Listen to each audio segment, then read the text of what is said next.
Thank you to Squarespace for sponsoring this video. Whether you're in need of a website, domain or online store, make your next move with Squarespace. One of the biggest problems with film photography is supply and demand. There's pretty much only 4 cameras that are still being made to this day brand new, and they're from the likes of Leica and Linhof. They're hardly kind of entry-level accessible cameras, which means that any camera that a regular human being kind of purchases and gets into is second-hand and discontinued. Now, I'm not necessarily worried about cameras running out. I don't think that's going to happen anytime soon. People cycle through gear all the time, people buy and sell, that's just the nature of it. But the problem is, the more people that get into film photography, the higher the prices get. The more demand there is, the prices for these cameras go up exponentially. And this can be a pretty bad thing, because we, as a community, want as many people to get involved with film as possible. The more people that start shooting film, the more likely it is to continue going. It only helps the ecosystem. It keeps film shops alive,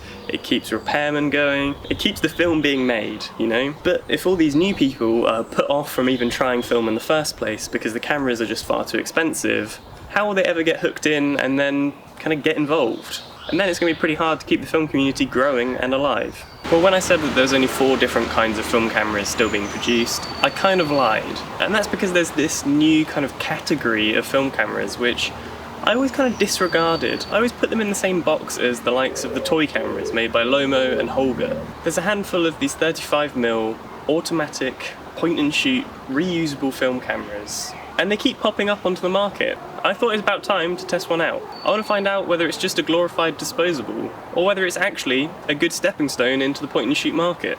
So this is the Harman EZ35 reusable motorized camera.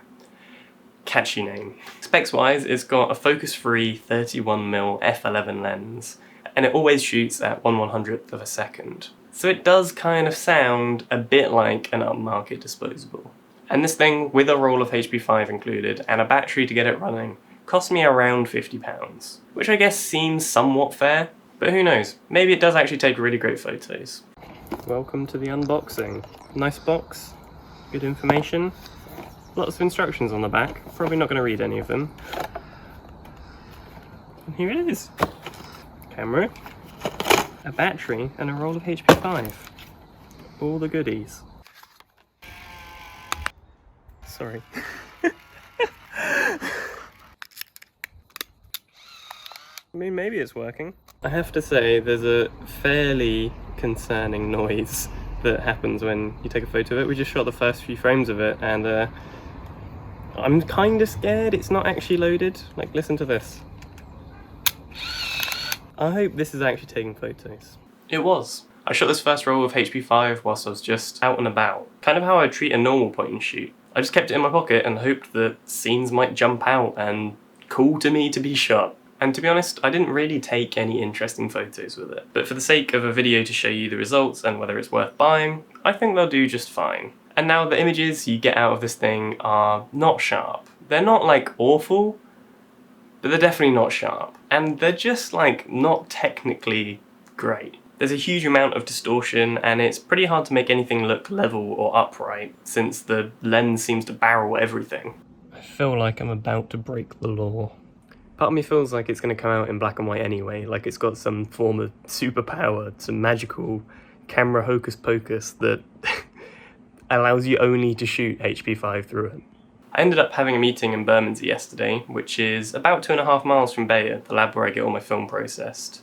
And I thought it was a fun idea to walk there instead of hopping on the tube and try to finish another roll to be put in this video. It's funny, I was actually talking in that meeting about how London is the best walking city in the world. And it's something I really miss when I spend a large amount of time, say in America. Having so much density, you know, like visually, and the winding roads, I feel like really add up into this. When you're in America, cities are manufactured to be driven through, not to walk through.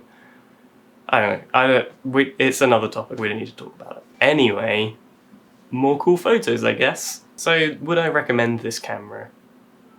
I mean, maybe. It is a good environmentally friendly kind of substitute for a disposable camera. But to be honest, that's probably all it's got going for it. It doesn't really come close enough to competing with a real point and shoot, and it kind of sits in this grey area where it's a bit more expensive than disposables and those kind of things. Yeah, I don't know. I can't see myself recommending this to many people, but if you like the look of the photos it makes, it is pretty affordable. So yeah, I don't know. You can decide for yourself. And finally, I'd like to thank Squarespace again for sponsoring this video. If you're looking to purchase a new domain, maybe start an online store, a website for your business, or maybe a photography portfolio, Squarespace is the perfect place to do this. Squarespace is an amazing all-in-one platform for building websites. They've got an amazing different variety of themes to get you started, and you definitely don't need any prior web building experience to build a very professional looking website. In my opinion, if you're a creative person, which you probably are if you're watching this, you need a website to display your work, your portfolio, and house it in the best way possible so you can attract potential clients. And Squarespace is the perfect place to do this. Not needing to have experience and being able to make something that looks super good without much effort is really important because it gives you more time to go out there and make the work and spend less time faffing around trying to figure out how to code a website. If you do come into any trouble, there is amazing customer support, and there's also a bunch of things built in, like opening an online store for your print sales or managing your calendar through it. It's got all sorts. So if you want to capitalize on this and build yourself a lovely new website today, you can follow the link in the description or use my code negativefeedback to get 10% off your next order with Squarespace. So what are you waiting for? Go and get yourself a lovely new website today. Thanks for watching. I don't know what next week's video is, but it will be there, so stay tuned for that.